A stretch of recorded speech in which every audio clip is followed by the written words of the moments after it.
They've been working really hard the last 3 weeks, and I'm super stoked that we went out there, and I think we had a good game plan. We just had like really good energy and focus. And I think this style we've talked about, it benefits my team and April and Alex in terms of it's a sprint. They don't need to play 3 matches in a day.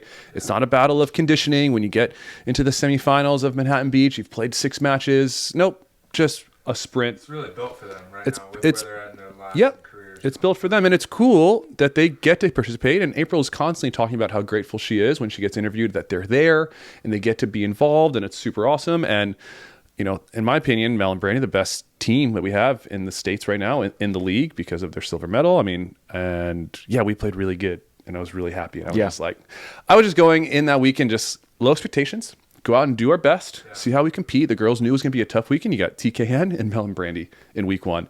And so that was a huge win for us. And I think the mood was super high, and we executed how we wanted. We served super tough. That was part of our goal. And April played phenomenal defense. A couple over on ones, she still got it. There was a couple, we run in some 4s or bunny ears or whatever we call it. And she audibles, here and there randomly. And then she gets over, she doubles up in the angle. And I'm like, what did you see? She's like, I just felt, the flow of the game. And I just felt like Mel was going to hit a jumbo. And I'm like, unbelievable. Like, does she tell Alex? No. So she goes rogue. She goes rogue. And they've got that trust where that's fine. Yeah, she got that trust. I think Alex looks back and be like, oh, okay, yeah, no worries. You did it. It worked or it didn't work. You know. But most of the time when April does it, it doesn't happen very often that she audibles. But when she does, it's like the right time. It's the right time. And I'm like shocked. It's crazy. Yeah. It's crazy. So we had we just did a fan question episode about the league, and one of them came in, and I thought the question is good to ask, but sort of ridiculous in concept. That do you think that April and Alex felt they had something to prove because they got the wild card? They didn't qualify via points. I said no, because what do April and Alex have left to prove to anyone?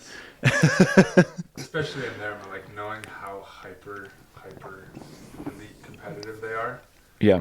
They're like it actually, I think, is going to help their performance throughout the year because they got this far. Just and chip. They don't want it to seem like they didn't deserve it, and because everyone knows they were getting married and in theory you're partying and enjoying your life, which absolutely they deserve. For sure.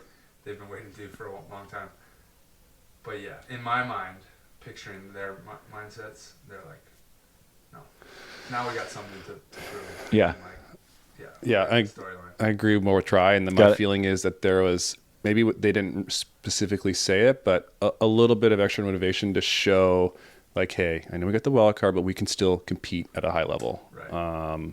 And then for them is, I think they feel as if they're not where they want to be physically, they're not where they want to be on the volleyball level, and so coming out there, I know that they're both so ultra competitive, and so they want to prove that they should be there. And it's funny, like you said, they don't need to. No. They don't need to, but I think they're using it as a little bit extra motivation. Some of these teams, don't want to earlier this summer not want to practice with April and Alex because they want to practice with better teams, or Can you imagine? Just like saying there's all this motivation there, and Alex and April are absolutely going to grab it. Right, take it all, and it's like, okay, like no worries, and then that's just one little extra motivation to come out and play tough and compete at a high level, which they only have one speed, I think, and being with them in the box, I'm super honored and grateful to be with them, and that April and Alex asked me to work with them and coach them. It's like so rad. And being in the box and listening to them talk and then dialogue, it's like, it's very clear. If they disagree on something, I'll be quick to say, nope, I don't feel that way. And I'll be like, okay, great. This is what I'm feeling then. Or this, it's just like, oh, okay, yeah, maybe. No, it's like, it's very direct. It's very clear, but it's trusting. Even if it is disagreeing, there's a lot of trust. And April's dialogue, it's so freaking good on the court. It's motivating. It's purposeful. She's always giving Al the right call.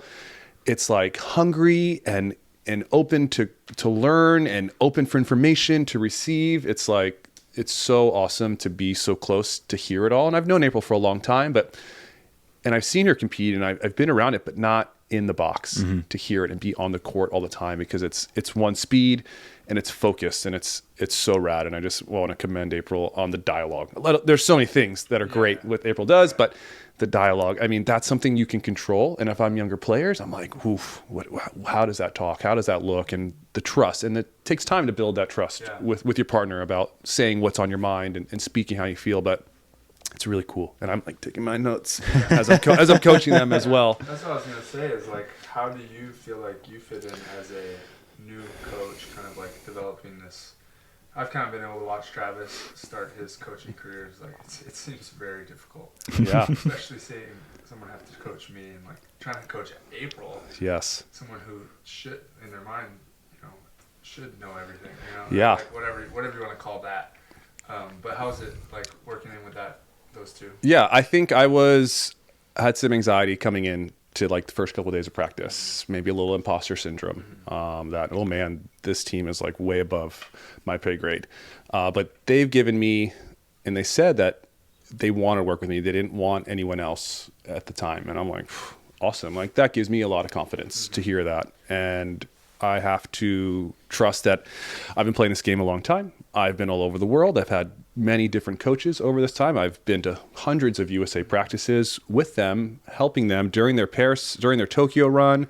Anytime April and Alex needed a training partner or Jen needed someone to come fill in, I'd love to just go and listen and be a part of it. And so I feel like I've been fortunate to be in a place where I've been able to take little nuggets from many different people and coaches and players and then start to implement things with them. And I think they have put a lot of trust in me. And early on in the first couple of days of practice, they were like, hey, we don't want you to build us up. We want you to be direct. We want you to tell us what you see and give us the feedback.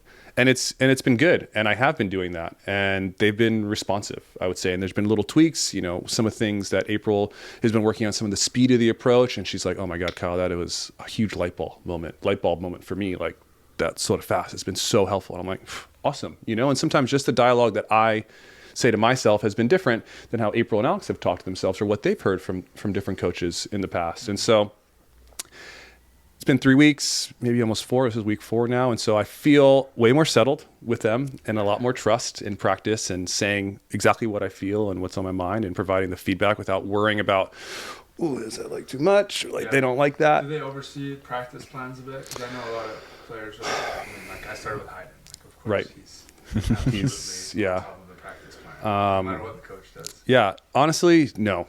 They've given me full control and full freedom to run practice. And I'll tell them, hey, this is what I want to do. This is my goal. This is the purpose of this drill. And so great, awesome. They're dialed in. Hey, this is a really fun drill. This was different. Never done this before. And so some of the stuff that I've done in my practices, they've never done. Right. So it's cool to kind of bring some of those drills and different things in. But a ton of trust from them. And hey, do you like this? Is this good? Yeah, maybe we'll tweak this. So there's definitely some back and forth, but a ton of trust on their part and letting me just run practice with them. Sick. You had a built-in rapport already with April because you lived with her. You have a long history with April. Yeah. Did that make it easier or harder? I'm probably in some ways probably a little bit both because you already have that relationship. And then second half of that question would be, how do you go about building that with Al on a somewhat cramped timeline? Yes. Because you had to compete in week 3 of you kind of helping them as a coach. Yeah. And so first question, I would say my relationship with April has definitely helped me get to a trusting point with them and build some trust. And I think over the years, April has trusted, my advice or my dialogue about volleyball when we do talk. And so I think that I already had a good baseline with April. And Alex has been around as well, and I've come to a ton of their practices. So Al and I, we're friends. We don't hang out necessarily on the weekends or anything like that, but I've known Al for a while, so that was good. And the second question was, sorry. That was it. That was question 2.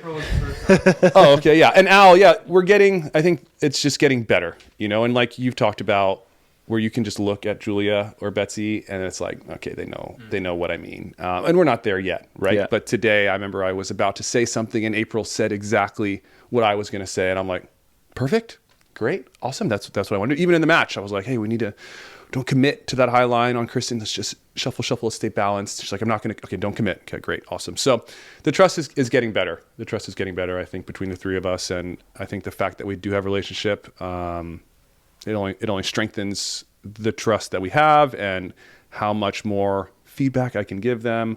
And it just only helped us grow, I think, as a team. Yeah. And you're coaching Trev and Theo too? I just helped Trev and Theo Got it. in Miami. I haven't been working with them at all. Okay. Obviously, I see Trevor a lot. I see Theo a lot. We play a lot of no jump, and so we're buds and we have a relationship. But they didn't have anyone coming, and so they asked if I could help them. And I said, I will sit in your box if you would like me to. And they said, sure, that'd be great. So that was easy. And not a lot of responsibility on my part. Give a couple nuggets of feedback, things that I see. They're pretty dialed in. They have a unique relationship and a partnership, however you want to say it. We had a podcast. Yeah, you can go listen to that. They played great, and it was fun to be in their box and serve them balls and help them out. They played phenomenal, and at the end of the day, if our counterparts did have a coach there, another Miami Mayhem team, whether it was Trevor Theo or whoever it was, I'd love to help those guys out, right. or, that other men's team out, because we're a team, and that's what's so cool about the league is you got people cheering for each other. We're playing Trevor and Theo are playing Billy and Paul, Billy and Lottie, and Taryn and Kristen are over here heckling me in the box. It's like, it's so fun. It's a cool dynamic that we've never had, and I just felt like it always has lacked that team, like people cheering for each other. Yes. It's like every player on the sidelines is just hoping both teams lose. Yeah. Like that's kind of how we cheer Yeah. for each other. Yeah. It's weird because then players don't want to watch because it's just a bad feeling. Yeah, I don't watch. Right. And that's a normal tournament, whereas now teams are playing one match, so they're done for the day. So they don't need to sit inside all afternoon and put their legs up or anything like that, because they can come out and watch and heckle and cheer and mingle with the support, fans. mingle with the fans. Everyone's in the same spot, which is so different. And the energy, I think, was just so unique and so different than a normal tournament there. I mean, I think Brandy came over and grabbed my neck as I was coaching against Trevor and Theo were coaching against Phil, and those guys, and so they're just heckling. It's just really fun. Yeah. You would never ever do that in a normal match. The other opponents or team would never come up to the coach's box or anything like that. So that makes it really fun, I think. Yeah, there's a decent amount of